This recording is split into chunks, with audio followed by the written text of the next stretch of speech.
मसीह में आप सब लोगों को सलाम। वेलकम है आपका मेरे यूट्यूब के चैनल खबर मसीही चैनल में। उम्मीद करता हूँ आप सब लोग खैरियत से होंगे। आज हम खुदावंद के ज़िंदगी बख्श कलाम में से मुक़द्दस मत्ती की इंजील उसका 9 बाब उसकी पहली आयत से लेकर और उसकी 17 आयत तक पढ़ेंगे। यीशु एक मफलूज को शिफा देता है। फिर वो कश्ती पर चढ़कर पार गया और अपने शहर में आया, और देखो लोग एक मफलूज को चारपाई पर पड़ा हुआ उसके पास लाए। यीशु ने उनका ईमान देखकर मफलूज से कहा, बेटा खातिर जमा रख, तेरे गुनाह माफ हुए।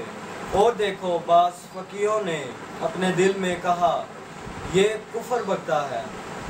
यीशु ने उनके ख्याल मालूम करके कहा कि तुम क्यों अपने दिलों में बुरे ख्याल लाते हो।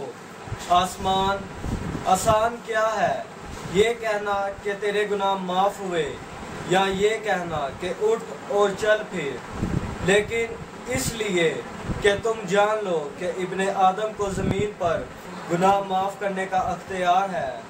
उसने मफलूज से कहा, उठ, अपनी चारपाई उठा और अपने घर चला जा। वो उठकर अपने घर चला गया। लोग ये देखकर डर गए और खुदा की तमजीद करने लगे, जिसने आदमियों को ऐसा अख्तियार बख्शा। यीशु मत्ती को बुलाता है।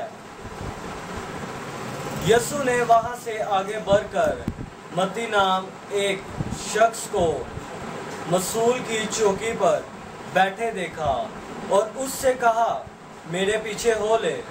वो उठकर उसके पीछे हो लिया, और जब वो घर में खाना खाने बैठा था तो ऐसा हुआ कि बहुत से मसूल लेने वाले और गुनहगार आकर यीशु और उसके शागिर्दों के साथ खाना खाने बैठे।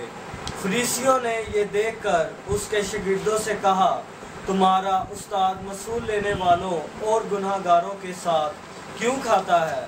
उसने ये सुनकर कहा कि तंदुरुस्तों को तबीब दरकार नहीं बल्कि बीमारों को। मगर तुम जाकर इसके मैंने दरियाफ्त करो कि मैं कुर्बानी नहीं बल्कि रहम पसंद करता हूँ।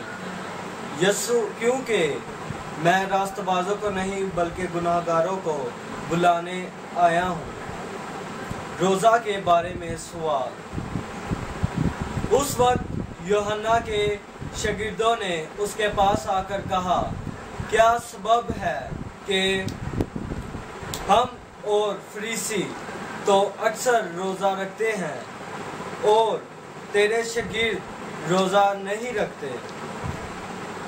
यीशु ने उनसे कहा, क्या बराती जब तक दूल्हा उनके साथ है मातम कर सकते हैं, मगर वो दिन आएंगे कि दूल्हा उनसे जुदा किया जाएगा। उस वक्त वो रोज़ा रखेंगे।